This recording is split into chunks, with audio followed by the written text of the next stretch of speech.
He's no longer dormant. He only knows how to keep moving and to keep killing. And he will kill again unless he's captured.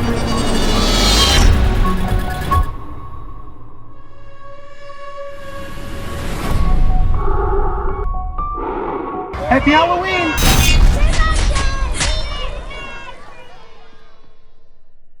The world has changed a lot for the Friday the 13th franchise since 2017. Back then was right about when the legal battle that's still plaguing the franchise was just starting to get heated up, which effectively killed the awesome game from IllFonic and Gun Media. I mean, hell, at that point it had already almost been 8 years since Jason graced the big screen. But with all the hype for other slasher franchises like Halloween that was starting to build up back then, fans were practically begging for something new from the Friday the 13th series. And that's right about when Vincent DiSanti dropped his fan film Never Hike Alone, which was so good that many fans, myself included, were happy to consider it part of the official Friday the 13th canon. Here we are in 2020, and while the world around us is a lot different than it was back in 2017, it's pretty much exactly the same for Friday the 13th. The legal battle's still going, the game is still dead, and Vinny DiSanti's back with a new fan film to save the franchise once again. And just to be clear on the concept of a One Good Scare review, they're pretty in-depth, so I'm going to have to spoil a lot from the movie, so if you haven't seen it yet, you should definitely go check it out, or if you don't care, just keep watching. But in that case, you're definitely a monster. That's it for the housekeeping, so with the intro out of the way, let's get into the review.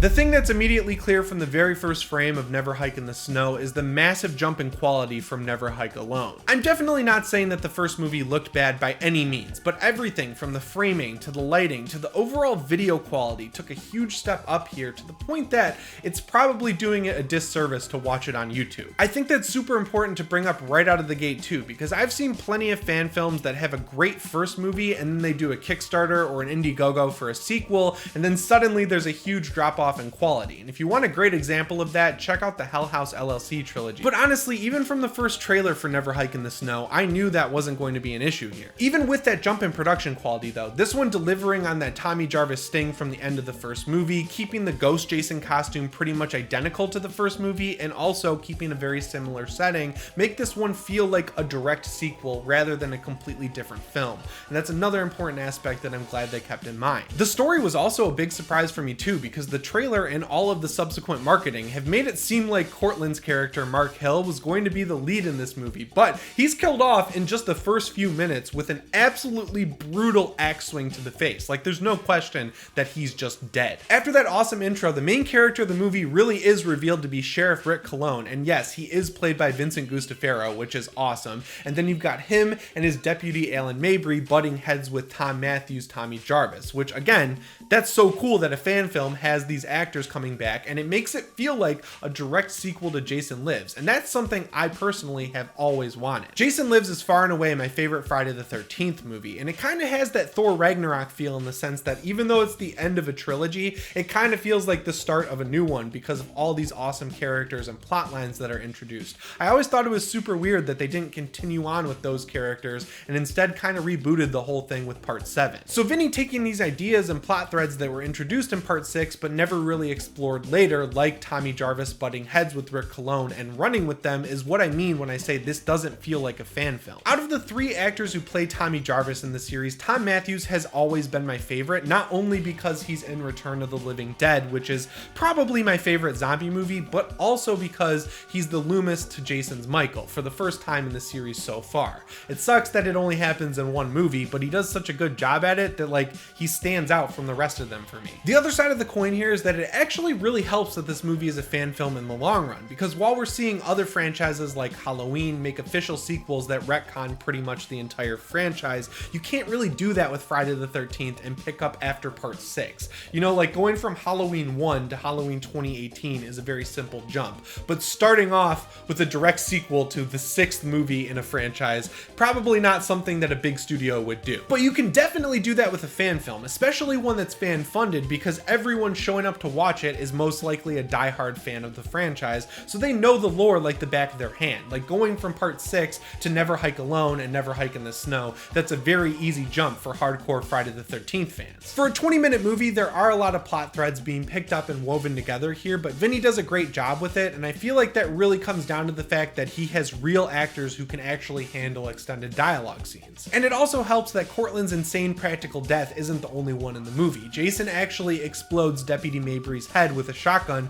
and that practical effect looked great. Honestly, looks a lot better than a lot of the kills in the later movies in the franchise. My only real criticism is that the delivery on a couple lines was just a little bit stilted, but it never took me out of the movie, and I feel like that comes down to the brisk pacing and the short runtime. I've always felt like the Friday the 13th franchise is more fun than scary, mainly because the teens at the center of these movies are so cartoony that I'm just like actively rooting for Jason to kill them, and that's especially true considering all he really wants is for people to just leave him the fuck alone. But once Sheriff Cologne drives away with Tommy Jarvis and leaves Deputy Mabry out there all alone in the woods to clean up the crime scene, there's a sharp turn from mystery to horror, and watching Mabry explore the shack that Jason lives in with the only light coming from above thanks to the moon and his torch on the end of the shotgun, man, that is absolutely terrifying, and my heart was beating so fast during that scene. I haven't had a moment like that in the Friday the 13th franchise, really ever. And instead of being a dumbass sex-crazed teen, Mark is just the new kid on the block who wants to go out into the woods and take some pictures of an abandoned summer camp. And that really brings an edge to his death that makes it feel pretty sad instead of funny or cool like it does in other Friday the 13th movies. The payoff of that flashback that happens during the conversation Sheriff Cologne has with Mark's mom being his frozen head in Jason's shack, which is honestly one of the coolest practical effects I've seen in the entire Friday franchise, paired with the awesome shotgun head explosion I mentioned earlier, is just the coolest way to wrap up this movie, and it really did what every horror movie should, leave me wanting more. I also can't not talk about the setting of a snowy summer camp, which is something that fans have been asking for what feels like decades at this point. I've read that script that David Bruckner and Nick Antosca, two of my favorite people working in the horror industry today, wrote for a Friday the 13th movie set in the snow, but I've long since accepted that that movie is never happening as much as I want it to. So while a fan film taking unused ideas from an official screenplay is a pretty ballsy move, I definitely think Vinny is justified here, and I'm personally glad he's the first one to do it at a cinematic level. The vast majority of the snow falling in this movie is real, and I love how it comes down in huge clumps over the parking lot, illuminated by the police car lights. It's just like ingrained in my memory, and it can't be overstated how dope it is to see blood sprayed across fresh, untouched snow. I genuinely feel stupid for ever considering the concept of a Winter Friday movie to be blasphemy. It makes sense when you actually see it. And look, there's no beating around the fact that the runtime in Never Hike in the Snow is about 2/3 shorter than its predecessor, but like I mentioned at the beginning of the video, the vast improvements in nearly every aspect this time around more than make up for it. It's a prime example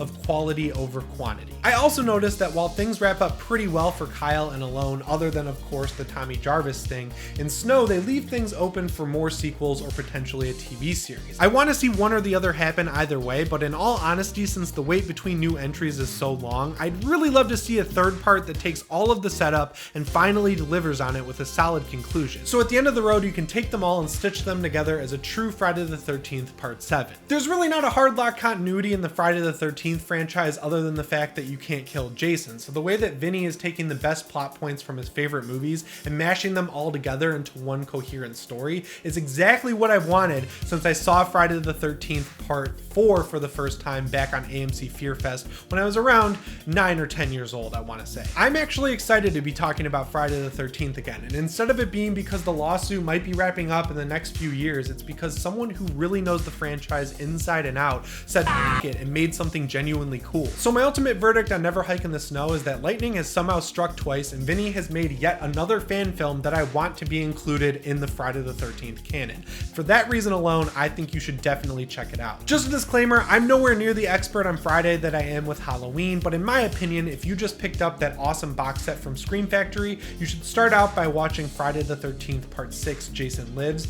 then watch Never Hike Alone, and then watch Never Hike in the Snow. It'd be like like the perfect triple feature for a Halloween night. And that wraps up my One Good Scare review of Never Hike in the Snow. If you haven't seen it yet, you're a monster, and you should check out the link in the description and also in the end card. And if you have seen it, make sure you let me know what you think down in the comments below. If you want to see more Friday the 13th videos here on the channel, let me know by hitting the thumbs up button. And if you're not already subscribed, make sure you do so. And when you do, hit the notification bell and set your notifications to all. Anyway, guys, thank you so much for watching. As always, my name is Jimmy Champane, and I'll see you in the next one. Shape on.